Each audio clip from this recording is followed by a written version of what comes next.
it whenever I was an athlete when I was younger, thinking, oh, I'm a mesomorph, I'm always going to be this way. And I didn't look like that 10 years later. So it's a trap that kind of gets you to think this is how it is. Like both of you had said when you were talking about your perception of it, this is just how it is. And there is nothing I can do about it. It's very easy to even use that as an excuse. Yeah.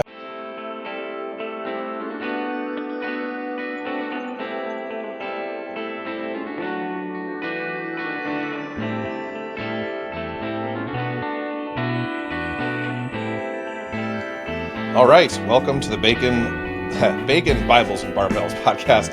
My name is Justin Johnson. I'm joined, as usual, by Coach Bill and Coach Amanda.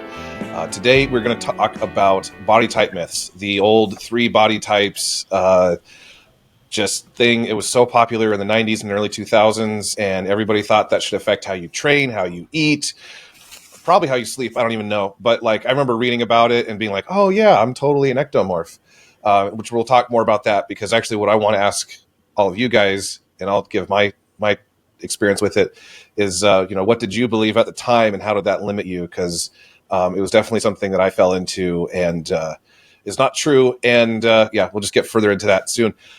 Let's talk about our training. I'll go really fast since mine's probably the easiest and quickest. I'm still training twice a week, kind of an experiment. And I'm not going crazy hard. I'm just trying to make sure I hit everything thoroughly. Volume is 3 sets, on upper body stuff, it's 3 sets of 8 to 12.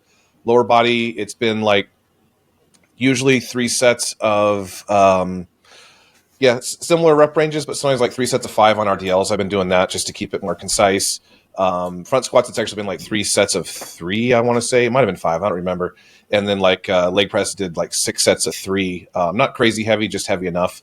It felt like it wasn't that hard at the time, the first week I did it, and then I was super tired the rest of the day. So apparently it was a little more than I was expecting.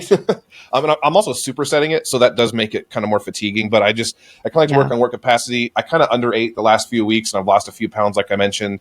That's staying off. My midsection actually tightened up a little bit, which I wasn't really going for, but I guess yay. And I'll be, I think I probably look a little better, which I guess is good for our trip that we're about to take to Cancun. So, that's fun, I guess. That's pretty much it. I'm going to do my usual and basically blow off training for the most part. August, I'll probably just do some light things to keep my back from aching. But usually I take August off. Last year, I actually didn't really take it off. I only took like 2 weeks off, and then I got back to it. And that may be part of why I'm really feeling it right now, because I did that right off the heels of my heaviest powerlifting meet ever. So I don't know. It's hard to say, but I'm going to actually take August, like I said, pretty much off, except for like some things to keep my upper back from getting stiff, which is kind of what happens if I don't do anything. So otherwise, there'll just be a lot of walking and maybe some jumping and things like that. So how about you guys? Amanda, you want to go first? Y'all, I am flying blind right now. My Fitbit broke. I don't know how many steps I'm getting. My FitnessPal app, every time I go to update my macros, it then reverts back to the MyFitnessPal recommendation, which is like 80 grams of protein. And wow. I'm just kind of having to watch it instead of getting to see the countdown for where I usually had it. I've tried to uninstall and reinstall. It's still doing it. So it's I may go back to Chronometer or something where I just don't like it as much, but it maybe won't go back on the macros. So I'm like really having to manually watch everything. Of course, I don't know how many steps I'm getting because my Fitbit. So I am looking at which one of those to order. Or an iPhone? I have an Android, but it's not on me all the time. So because I know iPhone track steps, and that's how I track mine. And I like sometimes will go walk a little bit when it's off, but I kind of have an idea. So it's funny though, because I eat the same food all the time, I never track food with an app, like ever. I haven't tracked food with an app since like COVID, when I did it for a while, and I was like, this is lame. I'm just gonna eat the same thing every day. I mean, I took a little bit of a break from it earlier in the off season, but now that I am trying to pick which show I'm going to be doing, I want to create the habit of tracking everything before I go into prep, so it's easier once I do. I think I've been counting steps. Like when I'm off season, I'm not really counting cardio minutes. I'm more counting steps. And I've been doing it long enough to where I know if I'm near that step goal without having it tracked, but I just like to look and Yeah. see it. So, There is I'm just doing everything manually. there's a little device that you can get. Actually, this is what Emily uses to track her steps because she doesn't like to have her phone on her all the time. Which, by the way, you shouldn't have your phone on you all the time for health reasons. I realize I do it, but don't do what I do in that area. It's a small device, and I think it has like a safety pin on it, basically, and you just can pin it. Like you can pin it if you're wearing leggings or whatever pants you're wearing, and it's actually more accurate than a phone in our experience because my phone under tracks. I know my phone under reports my steps, and I suspect that's the case for most people. This actually seemed to be a little bit more accurate, and it's like $20 or something, and you just hit reset, at the end of the, for the next day. Seems to work pretty well. Could be a good alternative, and there's no radio frequency coming off of it or anything like that. And I don't know, just it's a simple, like, just got a little LED display. That's what she uses, and she loves it because she can just like clip it to whatever she's wearing. Doesn't matter what it is, and it'll always work, or throw it in a pocket or anything like that. Yeah. Yeah, I generally eat the same thing for several meals, so I'm not too thrown off by it, by everything not working. It's just I'm realizing, I guess, how dependent I was on my devices and my apps. So that sounds really annoying to me. Like that sounds horrible because I don't do that, and to have to like enter that stuff into the phone all the time does sound pretty awful. Honestly, I have everything saved as like meals. So like my normal protein shake is like, I don't enter each individual item all the time. It's just picking that. So it becomes way faster, but it does still sound very annoying to me. Yeah, for sure. I actually just had another client that I told them to stop tracking because they were getting obsessive about it. Meanwhile, I'm over here, upset that my app's not working. Obsessive that it's not. Yeah, I mean, it might even be a good opportunity to step away from it for a minute, just to, I don't know, could be mental refresh before prep. Yeah, it could be give you that little mental break because when you're on prep, it's like you have to be switched on all the time. You have to be on your guard against food because that's all you think about once you get to a certain level. Yeah, exactly. Yeah. Well, everything training wise is just about the same though. So yeah, just trucking along. Bill, how are you doing? Yeah, I mean, training's going well. If you've seen my Instagram stories, you know that I'm still getting leaner despite my best efforts. I can't maintain right now. And some of that may be because I've built a significant amount of muscle. I mean, if you look at the difference in my frame last year at this time versus this year, the bulk definitely went well.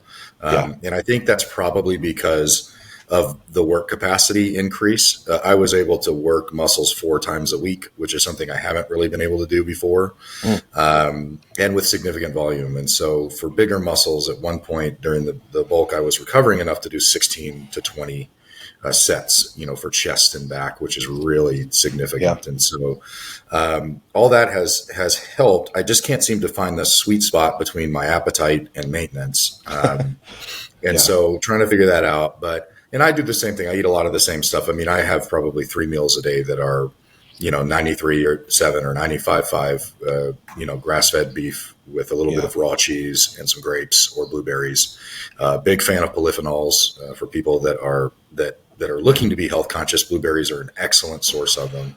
And it turns out they're actually the largest indicator of the reduction of risk for all types of cancer. And so this is a really great set of studies that's coming out now. So I do that. And then, like I said last time, my training is really boring. I do through the week, I do 12 sets of machine preacher curls. And people will laugh at that, but the machine preacher curl is actually the best tension to stretch ratio that there is for any curl of any kind. Even Bayesian curls don't get that kind of tension.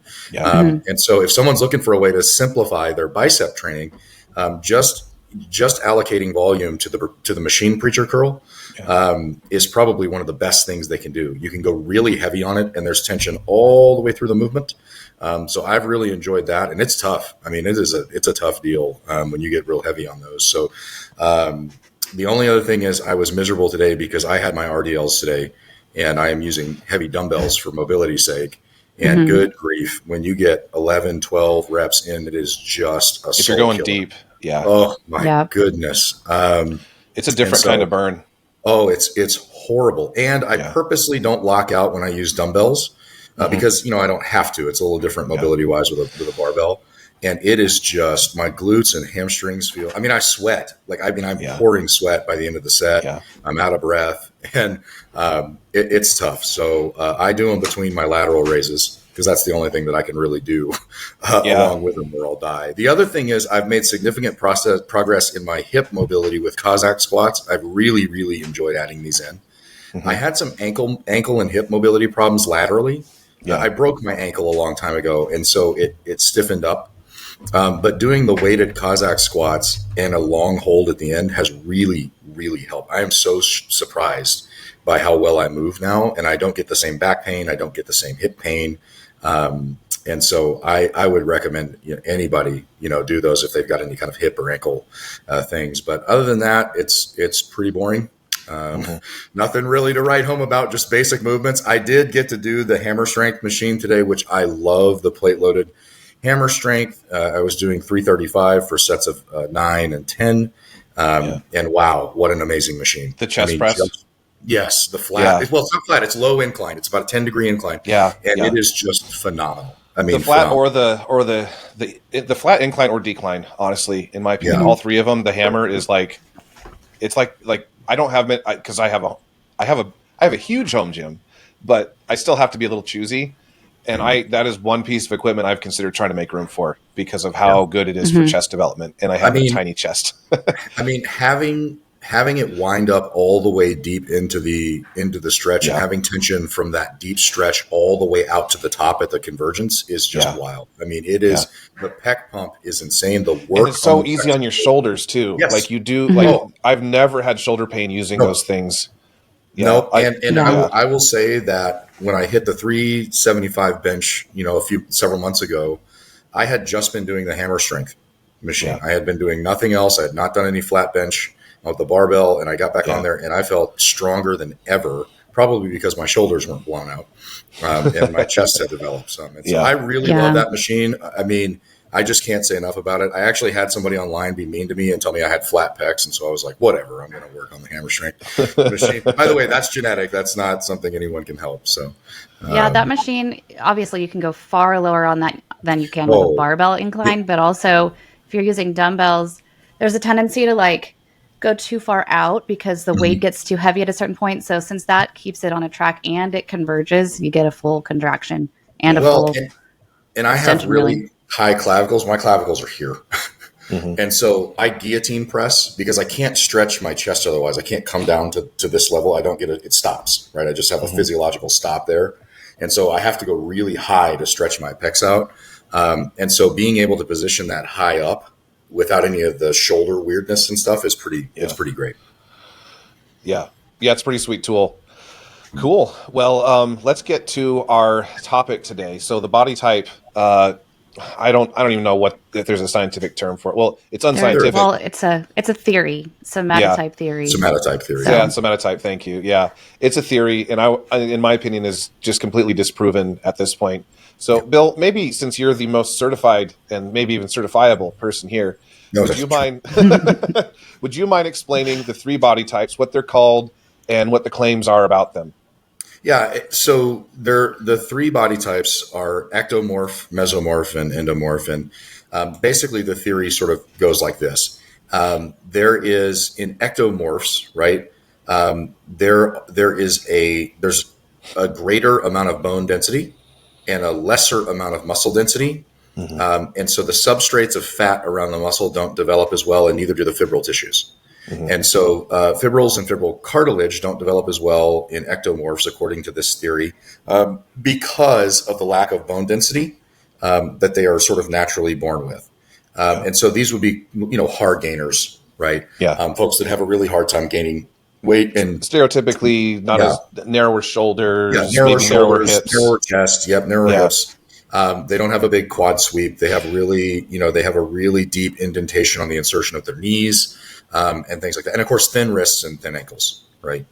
So that would sort of be your typical, your typical ectomorph. And then mesomorphs, who are sort of this central figure where the substrates of fibril tissue and fat develop at the same time, and they develop at like sort of a good ratio of like 3-to-1. So like 3 is the fibral tissue, and like 1 is the subcutaneous fat and the substitutory fat and the visceral fat. And so these folks are what you would call like sort of genetically gifted, right? They just lift weights, they eat food, and they get muscular. And then the endomorph would be a person. Can I pause there too about the mesomorphs too? So one stereotype about them in the theory is they both gain and lose weight the easiest as it pertains to muscle mass and fat. So it's like they can lose it fast, they can gain it fast, whether we're talking fat or muscle based on their behaviors. They're sort of the most alleged to be the most elastic in their composition, I guess would be a way to put it. Right. Yeah. And endomorphs would be your pear-shaped folks. That would be folks with sort of, a wider shoulder girdle, but also a really wide waist and hips, and fat deposits that tend to be around the waist, maybe the glutes and the upper thighs, and that the fat develops at sort of not a great ratio, right, of 3-to-1, where you have fat gain sort of at 3 times the speed of muscle gain. And so those folks are like, they can look at food and they gain fat. They tend to have more belly fat. It's less evenly distributed, and they might gain muscle easily, but they gain fat tissue much more easily, according to the theory. And so that's sort of the rundown of the theory in layman's terms. There's quite a bit more to it, but all of it has to do primarily with the bone and fibral density of somebody, genetically, right? As they're born. So and I think there's a lot of science. Sorry, go ahead, Justin. Oh, There's the history, the origin about this. I'm sorry. We're just let's fight for it. What Bill was mentioning mostly was the scientific approach, kind of what it morphed into, but it began from a psychologist. It didn't have origins in scientific study or background. It was a psychologist who did photographic analysis. There wasn't real science even behind it. So what went with these was an ectomorph may also be a little more introverted or thoughtful. A mesomorph might be more bold and adventurous. An endomorph might have a more relaxed personality. So there was like these personality traits that he was assigning. It was kind of like TV tropes, honestly. Because and one thing about the endomorph too is that like they stereotypically have larger joint structures and other things like that. And it was, I actually, if I'm not mistaken too, part of the motivation behind that, the way that he differentiated these was helping people with body composition and body image type of issues and navigating that through like, well, it's not really your fault kind of thing. Yeah. The stereotype would be that the ectomorph would be like your runners and sprinters and like soccer players, they can run the fastest, they can jump the highest, that kind of thing.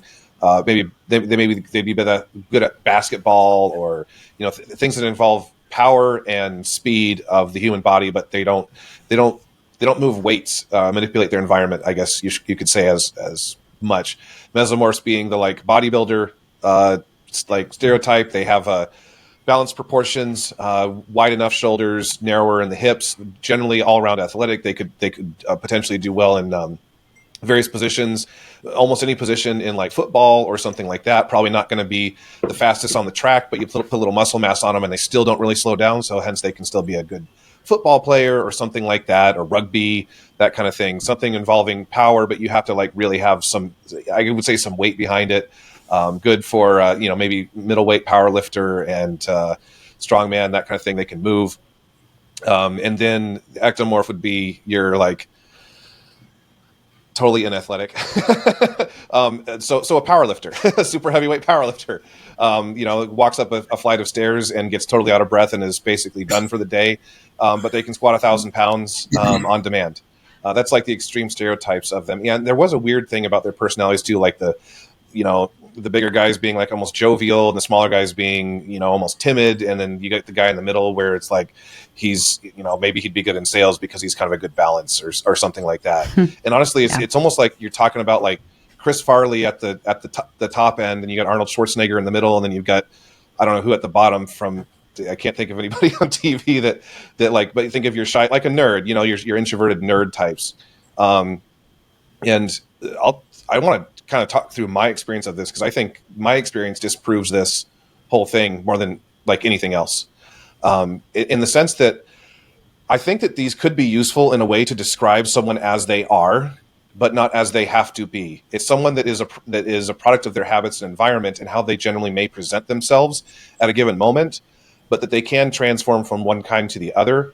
And one thing about the endomorph, like that, the fat distribution as described, that's someone with insulin sensitivity issues and very estrogenic, whether it's a man or a woman.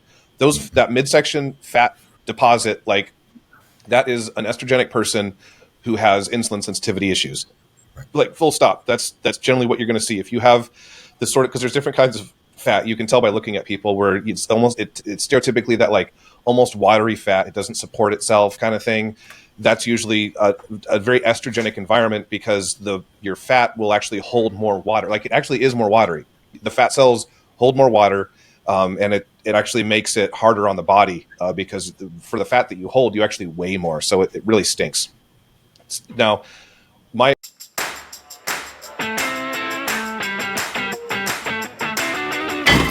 name is Justin Johnson with High Calling Fitness.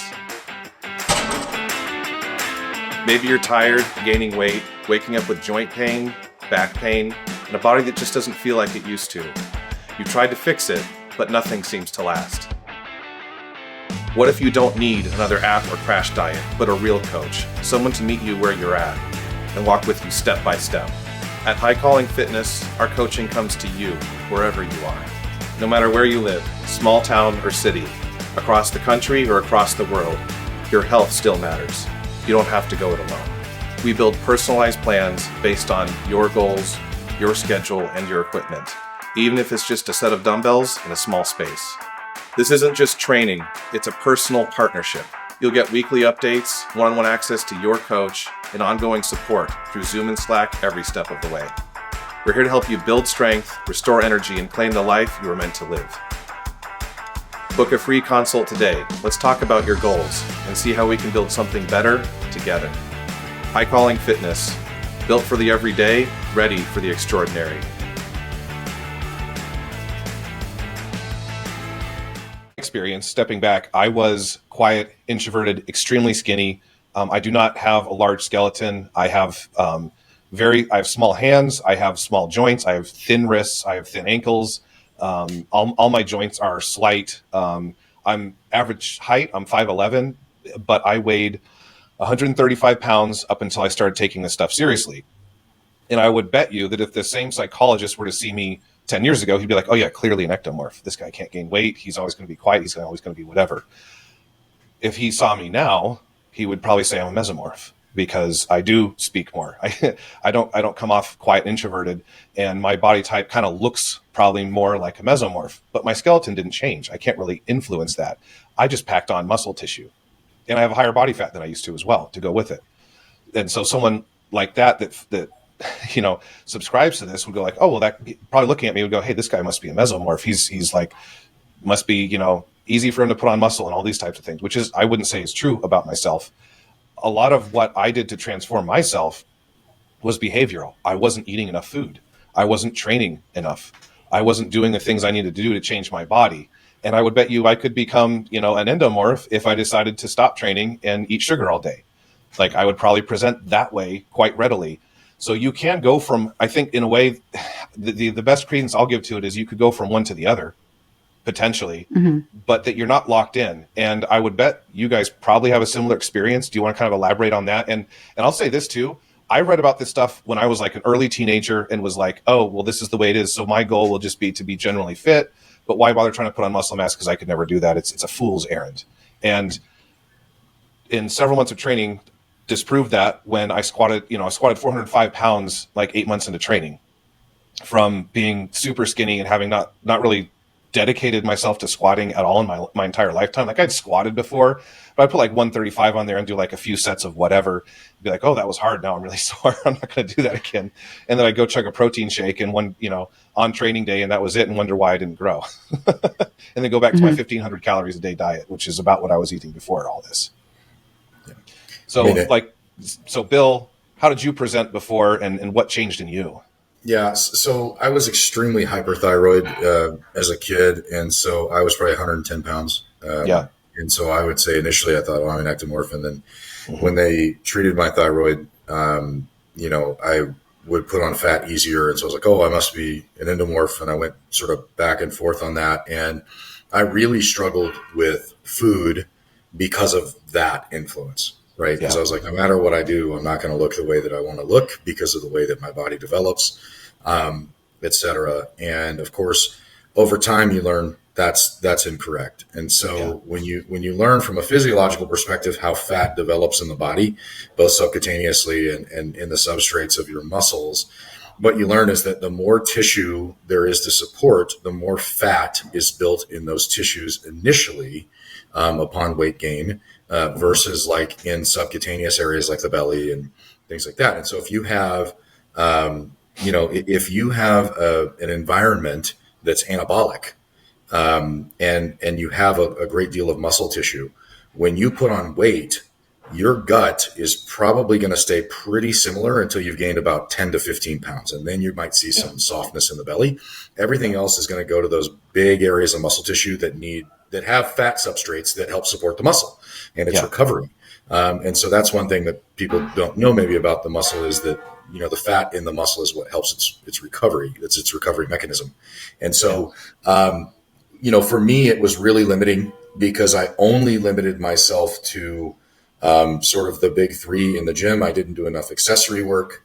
I did not do enough cardiovascular work or anything like that. And so I developed sort of joint problems that ended up having to be fixed later and whatnot. And then, of course, the diet, right, was just sort of atrocious. I would try to eat healthy, but the amounts of things I was eating were ridiculous. And now, it's not all ridiculous, but like, for example, if you're wanting to lose weight, I was eating a breakfast. I ate the same breakfast for 5 years of 6 pieces of bacon, 6 eggs, and 2 sweet potatoes hashed up with onions. That was my breakfast for 6 years. And that's a great breakfast, but it's massive in calories. It's a massive calorie intake. That's mostly fats too for calories. Yeah, and it's mostly fat and a little bit of carbs. And so not a ton to work with there. And not that high protein for how many calories you'd be eating. No, not at all. How many eggs? You said 6 eggs and how much? 6 bacon? Yeah, so 6 slices maybe of bacon. You'd just be cracking 50 grams of protein for maybe a 2,000 calorie meal. Yeah, and so things like that really hindered me because as long as I eat healthy, it's my body's just going to develop the way it develops. Well, as I built muscle, that obviously became far less frequent. And I was able to see the difference. When I corrected the metabolic issues and the hormonal issues in my body, same thing happened. And so when you're talking about that estrogenic environment, that's something I'm really familiar with because early on I had a lot of issues. I had a thyroid storm and it destroyed a great deal of the function of my testicles with regards to my sex hormone system. Mm-hmm. And so I was hypogonadal and severely hypogonadal and will always be because of that. And I didn't realize that was a problem until I went and saw a doctor and we talked about it and, all that good stuff. And once all that got corrected, my body started looking very different. I think if you looked at me now, you would go, that person's a mesomorph. Yeah. Especially after the last bulk, because it just seems that muscle tissue goes on easily. It doesn't. We have to work really hard. I know you said that same thing. Yeah. It only appears that way because they see the pictures in between the training and People stuff. see the pictures, but they don't see the grind. They don't see the sets. They don't see the food. They don't see all that stuff. Yeah. And so, so I think that's probably was the biggest struggle for me. And then not understanding, at one point that it really was habitual. And so what I would say is, I've got a few points I'd like to make at the end after Amanda speaks here about what really matters and what I discovered physiologically along the way. So anyway, not to bogart the mic. Go ahead, Amanda. Sorry. Yeah, I actually first came across these somatotypes probably in middle school and I had up until that point and then for several years after been an athlete my whole life. So I was like, well, clearly I'm a mesomorph. I'm carrying these muscles and, very active and all of this without really thinking, am I an athlete because I'm a mesomorph or do I look like a mesomorph because I'm an athlete? Yeah. Like the chicken or the egg kind of thing right there. Yeah. And then after having a baby and then just honestly like walking away from the Lord for a while and then becoming a Christian and then trying to get, figure out what that life looks like throughout my 20s and then going into probably very early 30s. Where I didn't work out the way I do now, my body changed a lot, and I probably would have called myself a version of an ectomorph like the skinny fat type of Yeah. version. Yeah. So even though that is a higher body fat percentage, but you don't have a whole lot of muscle mass, you look thin. But I probably would have called It's myself like an an ectomorph that eats ectomorph at too that much. point. Well, yeah, or an Kind ectomorph that of. doesn't know the amount of protein and type of lifting you should be doing. Yeah. So I probably would have called myself that at that time. I don't think there's any point in my life I would have called myself an endomorph. Yeah. But I think that the danger with these, and I kind of fell into it whenever I was an athlete when I was younger, thinking, oh, I'm a mesomorph, I'm always going to be this way. And I didn't look Yeah. like that 10 years later. So it's a trap that kind of gets you to think this is how it is. Like both of you had said when you were talking about your perception of it, this is just how it is. And there is nothing I can do about it. It's very easy to even use that as an excuse. Yeah. Even one of the tests that they used to say is like how to know if you're what size frame you are for this is like to take Wrap your your thumb hand. and middle Yeah. finger and wrap Yeah. it around your wrist. Like if it overlaps, you're an ectomorph. If it just touches, you're a mesomorph. If you can't touch it, you're an endomorph. That's Can I ridiculous. speak on my experience with that Yeah. specific test real quick? So Mm-hmm. I used to just touch, like barely just touch when I was skinny. Cause like I said, I have small hands. They used to barely touch. And now I'll show on the camera. They're like an That's inch over an apart. inch. Yeah. Yeah. Cause small hands, but my wrists are bigger. Guess what? Because I put on a muscle mass. So like, according to that test, I'd be an endomorph. Mm-hmm. But I'm probably in the mid-teens for body fat, 14% maybe. I don't know. Like, that's not very endomorphic of me. I have shoulders. Exactly. It just makes the whole thing silly. Yeah, and it gives the impression that your bone size has to do with what the rest of you weighs and Yeah. looks like. Yeah. We all, and you've touched on this in prior episodes, have similar skeletons Yeah. to each other. Like, are obviously some are taller, some are not. Some of them have broken bones that have healed, some don't. Like, there's differences in our skeletons, but not really that much as compared to the rest of No. what makes us up. Yeah. Like the differences you would see are like things like slight differences in hip angles and slight differences in Mm-hmm. like some of the pelvic angles and things like that, like the shoulder, like Bill talking about having high clavicles and things like that.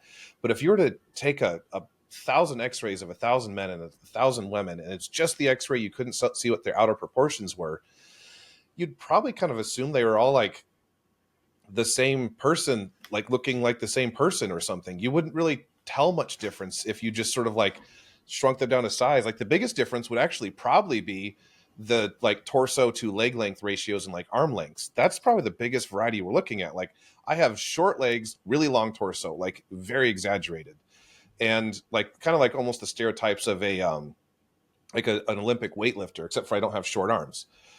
Like that's how I would present. But like you wouldn't say looking at me versus Bill that like our skeletons are particularly different looking. Like our shoulders, as far as our skeletons go, are probably not wider than the other, and if they are, it's in the millimeters. And same thing for you, Amanda. Like I'd imagine if you put your skeleton next to some other woman, a woman who's a runner and has practically no muscle mass, like a distance runner that's just like extremely lightweight, extremely thin, has no shoulder muscles, your shoulders are probably still almost the same width, but it doesn't look that way on the outside because you have deltoids that you've developed. And like, Mm-hmm. I think a lot of people underappreciate how much your appearance changes based on soft tissues. Most of what we see about people visually that makes us judge them as a whatever it might be, a broad-shouldered man or a woman with wide hips or anything like that is actually soft tissues. Like go look at all the CrossFit girls. They don't have hips. Like Mm-hmm. why is that? Because they have muscle mass and they're at like 12% body fat or whatever. They present differently because of soft tissue differences, but go look at them before they started in CrossFit. They had normal female figures and they had hips, because most of what we perceive as like women having hips is fat deposits. It's not like actually that much of a skeletal thing. Like if you look at some of the scans, like DEXA scans of women, the hip, the hip protrusion, I should say, like where the femur, I can't remember what the anatomical name is. I'm sure Bill does. But like the bone stops, and then you've got like a couple more inches of body fat, and that's what makes it up. And the same thing with like shoulders. my humerus is underneath like a couple inches of deltoid. But 10 years ago, that wasn't the case. So I wouldn't have been called broad shouldered before. But now a lot of people would say that I have wide shoulders. Well, I don't actually have wide shoulders. I have delts. Because if I went back Hmm. down to 140, 130 pounds, nobody would describe me as broad shouldered at all. We are looking at soft tissues, and that's what influences how we look more than anything else, which is, where we're going to get to eventually, spoiler alert, is like these things are changeable. You are plastic. You can change your body. The way that you look changes drastically based on your behaviors. And so, like, if you think you have, I've got narrow shoulders and I've got this, or, whatever it is, most of it just comes down to like, then go put on some muscle mass and eat differently. That's like, you do that, and that's the radical transformation. That's how that works. Like,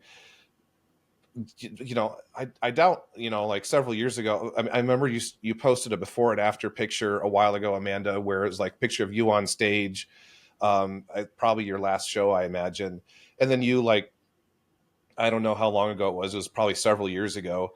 And you're like, yeah, you're kind of skinny fat. You're kind of fluffy around the midsection. You look Hmm. like an average American mom, right? Right. And nobody would have been like, oh, she's bodybuilder material. But then you go and, you won your first show, was it? Like, it's like, I did horribly on my first show, actually, it but was your second. I don't remember. I just remember you won. came back strong the next time. Yeah. So it was your second show, I think. Yeah. Like, that's like, that's actually, that's really cool. Like, a lot of people struggle for years to just win their first local show. And you did. So, like, nobody looking at you would have been like, oh, she's obvious bodybuilder material. I bet nobody ever said that to you. Like, oh, you're gifted for the stage. Like, but instead you put in work and you got results. And that's really what matters here. I don't think any of us speaking here is particularly genetically gifted. I wouldn't say I am. I might be a little bit like on the like little past the middle of the bell curve for strength and things like that, but it's only just, if at all. Bill, I think, usually claims to be on the south end of the bell curve. I do. um, and yeah, and it's probably true, because honestly, you probably put in more work for the muscle mass that you hold than I have, as far as I can tell. Like, I think you work harder for what you have than I do. Yeah. And I don't know where Amanda falls. You're probably somewhere in there. I don't know, but like, as I just want to like make it. A lot of people might see this as like a downer in a way, but you shouldn't. Like, you're not locked in. What you are can change drastically. We have all had clients and friends and family, and we've done it for ourselves. The transformation you can have is incredible. I mean, I used to swim in a small t-shirt. Like, I used to avoid getting. I had brands of small, like size small shirts that I didn't buy because it was like, man, that looks like I'm wearing a tent. And now, like, I couldn't put a small t-shirt on my thigh. Right. Right. Yeah. Yeah. I mean, I think that, what I think it's important, what you're trying to hammer home is that most people are in the center of that bell curve, right? Most Yeah. people are pretty normal. And just to give an idea, like you talked about the width of shoulders and things like that, if you were to look at my x-ray, my shoulder is out to here, right? But my glenohumeral joint's like right here. It's Yeah. not wide. Like, Yeah. I don't have shoulder bones out to here. That's not how that works. And so it really is just a matter of changing the structure of your body through muscle mass and fibral tissue. And the one thing I will say is that, just to make a few points, is, these things are changeable. If you wanted to marry yourself to an idea of what affects your body composition, it would really be three sort of things, right? One would, and these are things that we're talking about, are an external locus of control, things that you are potentially born with, right? That are still changeable, right? But are Mhm. probably greater factors to whether or not you have an adequate body composition, or whether it's subadequate or overadequate. And so and it really comes down to three categories. There's food scarcity and food availability, right? If you Yeah. don't have food, and you don't eat food, you will be smaller. That's just the fact of the matter, right? Yeah. Food is what drives tissue, and the amount of food specifically drives tissue of all varieties, and it even actually affects bone density. So there is that as well. And so if you don't have food available, it doesn't really matter what you do. You're not gonna grow. No. You're going to be small, and that's not a body type thing. That's just a food availability thing. And then, of course, the strongest one and one of the hardest ones for folks is their food drive. And so if you have a high food drive, you can potentially gain a lot more weight that you might not want to gain. But that's dependent on the third factor, right? Yeah. Which is just sort of your inherent internal locus of responsibility, whether or not you think that you are responsible for the things that you do is a psychological pathology. And so folks that lack that, they lack that pathology, they actually tend to blame things externally for their situation. And so they're less disciplined and less motivated to fight off food drive and things like that. And so, Yeah. if you have high food drive, but you don't have food availability, it really doesn't matter because there's no food. Yep. Right. Yeah. So you'll be fine. If you have high food drive and food is highly available and you have a deep external locus of control on that, you're going to be overweight.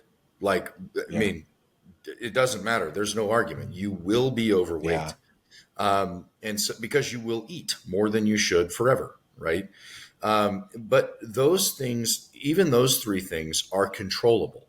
And there's several different ways you can control them through physiological means, through psychological means, through development of habits. And even now you have pharmacological means for some people that really struggle, right? If they're very morbidly obese, there are pharmacological means to control food drive and to control that external locus of control in that pathology in the mind. And, and we're learning more and more that there are other behavioral things you can do outside of the kitchen to change your food drive. Absolutely. Like sunlight exposure decreases food interest. Sleep is the biggest one. Sleep is if you're tired, food interest and insulin sensitivity. So the food you eat does go to the right places. Right. Sleep's a huge one. And even things like nicotine, I've got clients that use nicotine and I tell them to use it at the times they struggle with the munchies. So if you've got that gap between lunch and dinner and the protein shake doesn't suffice as far as you just feel ravenously hungry, have a diet soda and, throw a nicotine pouch in. Right. And that can be a game changer. Nicotine also is an important one too, because there's the idea that nicotine is somehow toxic to the body. And I think anything is in a certain amount, but anything nicotine is a nutrient. Yeah. You have receptors for it. And so it can actually help you feel less hungry because you have a nutrient in your body it's basically a colloidal, it's a colloidal stimulant, right? That is a nutrient that's necessary to your body's function. And a lot of people go without it. But if you do take it, it really helps with some of those ghrelin and leptin signals. I mean, that's been proven in research numerous times. Big time. And so, there's that. Even if someone went the route of a GLP-1, I don't recommend GLP-1s for most people unless you're in a dire situation. And then you're just, you got to save your life if it's that dire. So do what you got to do. But there's GLP-1s, and then there's something like tirzepatide that has a two-step process that's a little better. And now they've got retatrutide, which is targeting glucagon, which is even better. That's actually sort of an amazing advance in that field because you don't have to take as much and it allows you to retain your muscle mass. Yeah. So, there's lots of good stuff coming. And, I would say for people, to examine those parts of their lives, is food highly available? Do you have a lot of disposable income that you spend and can spend on food? What does your food drive look like? And do you struggle with a locus of control issue? Do you blame the external environment for what you're doing? I hear this all the time. And I'm going to shout out one of our clients who's awesome. His name's Adam. He's great. He's all ripped up and looks great now. But he struggled with this early on, right? Yeah. Admittedly, as he'd be at the office and he'd go, "Oh my gosh, they brought in pizza. What do I do?" Nothing. You do nothing. That fear of missing out. The FOMO is huge for a lot of people, especially in the workplace. That is one of the bigger things that I've had clients struggle with is someone brought donuts, someone brought ice cream sandwiches, there's a pizza party, whatever it is. Yeah. And it's sort of hilarious because we're in the United States of America if you want a pizza, most people can have it delivered within like Go get 20 one. minutes to your Yep. door, and it's not that expensive. Like you Right. can go to Little Caesars, and I think they're not $5 anymore, but it's like 6 or 7. Like you Yeah. can have a pizza for nothing. So Yeah. like we have this pressure sometimes to feel like, well, it's there, like I got to do it, and I think some of it might be. I think it's two things. I think one of it's leftovers from, it's almost like programmed into us from when food used to be scarce for most humans. Mhm. Because during most of human history, as far as we can tell, probably for most people, food was very scarce. So when there was a time of Hmm. abundance, you took advantage of it because like you wanted to gain a little bit of weight to get you through the next time. And the Right. people that ate more lived longer in those types of situations. But I think another part of it is just like this social pressure and fear of missing out, and like you want to participate in the thing and all that sort of stuff. And I think the other thing is, and I think this is particular to Americans, is using food for stress management, Right. because you get that dopamine Yeah. hit, you get that satisfaction, and so like when things in your life aren't going well, you can turn to food, and food will make you momentarily feel good. You usually don't feel as good after, and so then you compensate with more food, and it becomes this sort of like revolving door roller coaster kind of thing. Yeah. And a lot of people are sort of programmed from childhood to do this because they see their parents doing it, and so it's like they see mom and dad come home from work, and mom or dad, or mom and dad, whatever it is, and they come home from work and they're stressed and they're tired, and they just start eating. Yeah. They start with dinner, and then maybe there's a there's frequent, like, more beer than should be drunk, and chips and snack foods and things like that. Or like the families that, like, hey, if we're having pizza, then we're going to buy a couple liters of Coke or something like Mhm. that, and they're going to the whole family's going to drink soda together, and like it's just like almost part of the package. So now we're doubling our caloric intake with liquids than we would have already had from pizza, which is already calorie dense enough. Right. Hmm. Yeah. Well, the FOMO thing is weird too, because interestingly, if you're doing everything right for most of the time, you have no FOMO because you can do the thing whenever you want. I Yeah. eat pizza and fried chicken. I have fried chicken on Sunday for the family, fried chicken and mashed potatoes, and just, I mean, had a big meal of it. But that's partially because I do everything right all the rest of the time, and I don't have any Yeah. problems. I don't have to miss out Yeah. because for 80 to 90% of the time, I'm doing all the right things. And Yeah. so when those things do come up, oh, it's no problem, right? Yeah. But when you're in the midst of that struggle and someone brings pizza to the office, you got to do nothing. And you got Yeah. to know that Yeah. doing nothing is the right decision, right? Yeah. You don't, and this is also the other thing. I'm going to say something that's going to make potentially people upset a little bit, but your feelings aren't real. Yeah. They're not real. Okay. Like physiologically, feelings do not exist. They are Yeah. ephemeral, ethereal things. They are simply a response to stimulus. They're not real. They are not tangible reality. You don't have to do anything about your feelings. Nothing. Hmm. You can feel your feelings and you can take no action and nothing changes. Yeah. And that's just how feelings work. And so when you get that emotional response, which it really is an emotional response to, the stimulus of food being presented and everybody else is eating it and having fun and blah blah blah, you have to be able to master that part of your mind and go, I am not actually missing out on anything. This is a fabricated thing that I have made in my mind to say Yeah. I'm missing out. What exactly are you missing out on? Well, nothing really. Okay, cool, then you don't have to do it. Yeah. When folks Hmm. go out to eat, it's the same thing. They go, what do I do? Nothing. You drink a diet soda or 3 or something if you need to. Just do what you got to do. Have a coffee, you Yeah.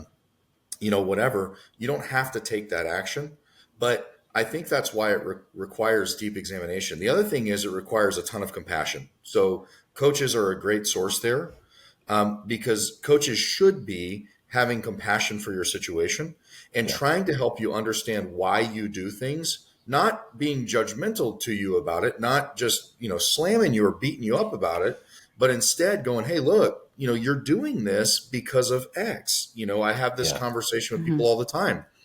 They'll go, I eat food and I'm over fat and I hate myself because of it. And I'm like, if you hated yourself, you wouldn't be eating all that food.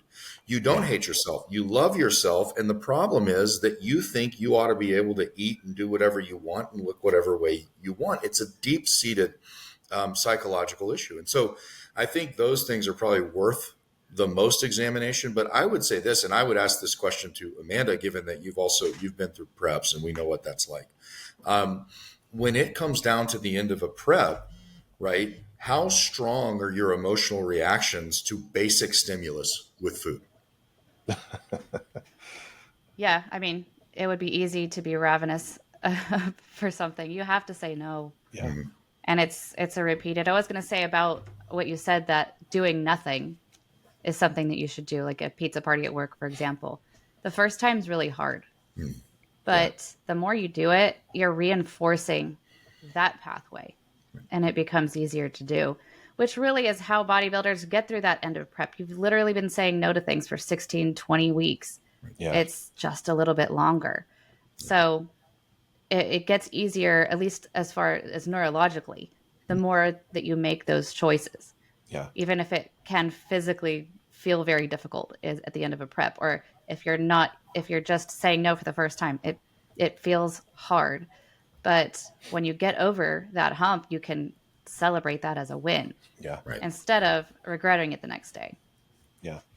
Yeah. One question that, or one thing that I bring up when I'm talking to a client that, they overate on the weekend or something like that. It usually starts with one thing, right? It starts with one opportunity. They were out somewhere, or there was the pizza party, or there was the whatever it was. And it starts with one thing. And then it's just like, then it leads to more because of how you feel after. You actually do tend to get more hungry when you go off plan like that. And so then it actually becomes harder to resist. And what I usually ask them to think about in those moments is, tomorrow, are you going to be happy? Are you going to be glad that you ate this? Are you going to be like, yeah, I'm glad I had the pizza? Or are you going to go, I wish I hadn't? And one of the things about learning how to go through this process is, it's a lot easier to be on a good diet when you're at home. Everything's under control and there's no outside sources bringing other food to you. You're not in a social situation or anything like that. The training for how to have a sustainable lifestyle does start in the house, does start with the environment that you control, but it really finds its fruition in all those other things when things are not fully in your control as far as your environment. When there are others around you consuming and there's social pressure. And even, we've talked about this before, people's expectations too, that you eat with them, because maybe you were that guy who used to like eat two hamburgers, when you all went out to lunch or whatever. And people will make remarks. They'll be like, hey, you're not, not eating today, huh? Whatever it is. And that puts a certain Mm-hmm. degree of pressure. Navigating those are when you actually learn how to develop a lifestyle going forward, because it's harder and you have to get used to denying yourself in situations when you didn't create that environment and it's not your environment any longer. And you're in some other environment that presents other and different challenges. And that's usually where the binge starts, right? It starts in that time when there's an external factor that's not fully in your control and you were there and you had to deal with it. And it usually is like a binge meal turns into a binge day, turns into a binge week and things like that. And you fall off plan. It doesn't start at home typically. And that's like a real key takeaway for anyone who's struggling with this kind of thing is, yeah, get it right at home. You got to do that, but learn to navigate these situations. That's why we bring up in a lot of our posts and things like that, like practical ways to deal with that. It's not so that you can deal with it at home, because that is the easiest part. The hardest part is, Mm-hmm. how do I navigate wanting to still go out, to dinner with family who's from out of town, or a birthday party or something like that? Like, you don't want to have to stay home. That's not, and it's not really a sustainable path forward. Like, being a hermit isn't Yeah. for your health.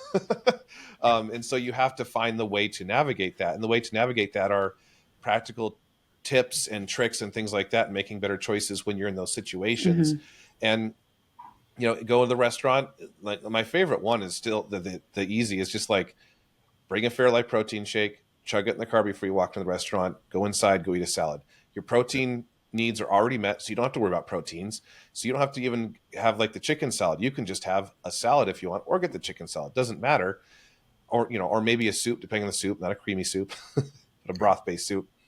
Eat that. You already know that you hit your macros. You're good to go. You got food, get to hang out with people, and everything will be fine. It won't lead to crazy Mm-hmm. hunger cravings later when you come down from that dopamine hit, that high, and the food digests, and then the blood sugar often will come down a little harder because you had a bunch of fats and things like that, or you just feel like junk.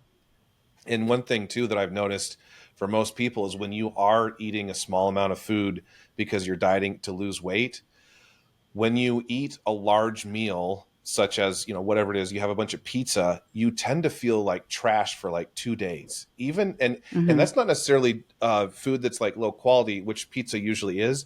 But let's just say you have like a hamburger. There's nothing wrong with the hamburger. They're actually usually fairly lean meat because it's ground beef. So like a lot of the fat renders out, a couple slices of bread, no big deal. Some veggies. Now, the fries, yeah, we could talk about that. But Hmm. like just a burger, no big deal. But you might feel like junk for a while because your body is just not used to having that many calories all at once.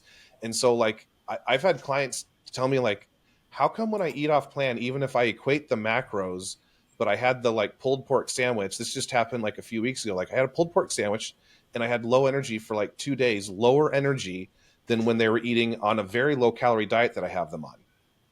It's because you kind of went off plan and you had that high, you had that low, interrupted your digestion and had a whole bunch of other downstream effects. And psychologically, you also didn't have a win. Yeah. And I think all of those combined makes it so that like you do that one thing, you're setting yourself up for it just being a lot harder for the next couple of days to stay on track because now you don't feel as good, which can lead to more eating and a whole cascade of other issues. And so a lot of what we're doing as coaches is not just the diet plan. Right. Yeah, the diet plan's good. Yeah, the diet plan totally works when you stick to it. But it's also helping people navigate these practical situations that you find yourself in because of the realities of life. And you shouldn't try to hide yourself from going to your kid's birthday party. You should be there, Yeah. but knowing how to navigate that properly is what actually becomes important. And so a lot of what we're doing is, yeah, giving the diet plan, but like talking about how we're going to approach something in the future, or this sort of like after action report of, okay, this is what happened. How can we navigate this better in the future so that you don't feel like junk afterward and so that you're less likely to have a cheat meal turn into a cheat week? Yeah. I Yeah. think, a good litmus test is if somebody goes, I'm going to go off plan, and you said, are you going to feel better if you eat this, if you don't eat it, whatever. Another great add on to that is, are you going to feel guilty if you eat this? And if the answer is yes, that's an indicator that something else isn't right in everything Yeah. that you're doing because you feel Yeah. guilty. If you're doing everything right and you just go, hey, I'm just going to have a piece of birthday cake today at the my kid's party or whatever, it's like, yeah, that's totally normal. You should feel no guilt for doing that. If you're on plan, then the rest of the time, like that should literally produce no guilt. You should just be like, oh, joy, it's great. Get a piece of Yeah. cake. That was awesome. Anyway, back on plan. And Yeah. that's that's another good litmus test. Like there's Yeah. food guilt should not exist in someone who is living a sustainable lifestyle. You Yeah. should be able to literally go and go, I'm going to have a treat, and it's just not a big deal. you Yeah. know if it feels like a big deal, that's usually an indicator of another problem, right? Yeah. And I think it was a really good point about the sluggishness and things like that. I think a lot of people don't take that into consideration. You weren't metabolically adapted enough to have a meal like that. You have to take Yeah. special considerations when Yeah. you're deep into a cut or you have some kind of calorie restriction or macro restriction. So Yeah. I think the overarching kind of theme that we've all been discussing here is where the control actually is. With these somatotypes, we began by thinking that is something we cannot control, whatever body type we might have. Yeah. And whatever we do have control of got lost in there somewhere. Like if we do go to a party and someone says something about, why are you not eating that? Or why are you eating this? And we start to feel bad about ourselves. Like, actually, no, you did have control over what you choose to eat. You can change this perceived body type. When somebody makes a comment about what you're eating or not eating, it generally has much more to do with that person than you. Yeah. So just stick to what you're doing. You can know what you are able to control those things, Yeah. and don't pay attention to what you can't control. Those things are passing. They're fleeting. You're not going to have to deal with that for forever. And you can be the example for the people who make comments about you. Yeah. Look, I'm changing something. yeah, Yeah. that's You brilliant. can change things too. That's Yeah, brilliant. yeah. Take it all under the longer term vision that you're trying to embrace with your health journey. That Yeah. being, I'm doing this to become, and this is our message at High Calling Fitness. I'm doing this to become a more capable spouse, parent, grandparent. If you're not a grandparent yet, but you're a parent, well, guess what? Hopefully you're going to be someday. And so do you want to play with your grandkids? Or do you want to be the blob grandparent? Do you want to be the jack grandparent? And Right. does this behavior that I'm, participating in right now, does it promote that?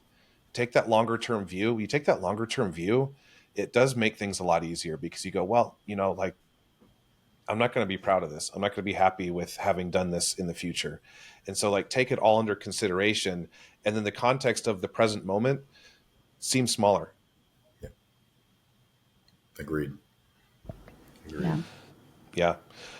Well, cool. Did you guys have anything Bless you, else by the to? way. Thanks. I was holding it in, and then so I could mute myself. No, it's going to be in the podcast. Does you guys have anything further to add to this? I think that the big takeaway should be at least what I want to sum up here is, if you think you're a fat guy or a fat girl, you know what? Maybe you are right now, but that's not the way you have to be. If you're a guy that you think you can't gain muscle, or a woman you think you can't gain muscle, or anything like that, or a woman who thinks this is a separate topic, but thinks that if you lift weights, you're going to get bulky and look like a man, you won't. I promise. But for the other categories, these things are changeable.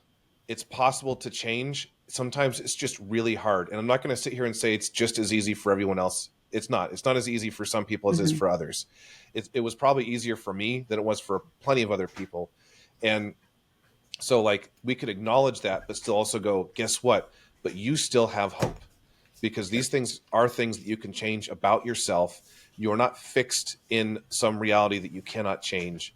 God has actually designed our bodies to change, to respond to outside stimulus, and our behaviors will influence our reality as it pertains to our health and our well-being, our body composition, and everything else.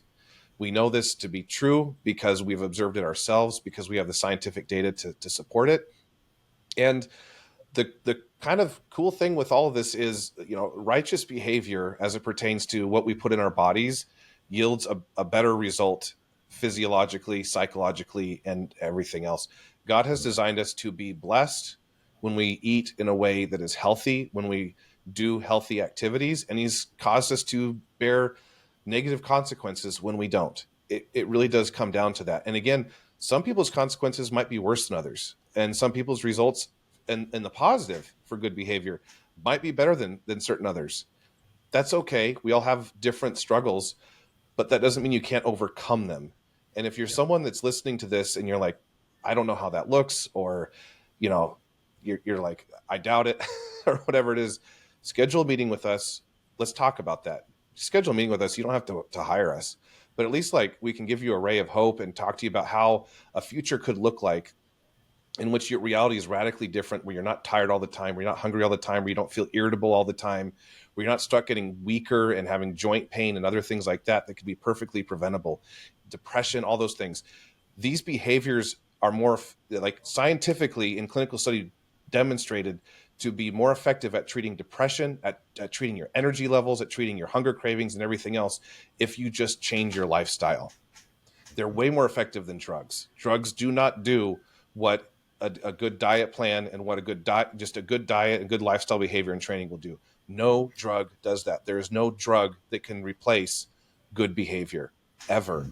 And part of the refining process also is, a drug won't give you discipline, because you get discipline in this part of your life. Imagine where else it spills over into. Right. If you'd like to talk to us further about that, you can go to highcallingfitness.com. We'd be happy to talk with you. You'll get to talk to one of us about what that might be able to look like for you. And like, the key takeaway for those of you that are listening to this that are struggling is, you don't have to stay the way that you are if you're struggling. It is changeable. It might be harder for you than it is for others, but it is doable.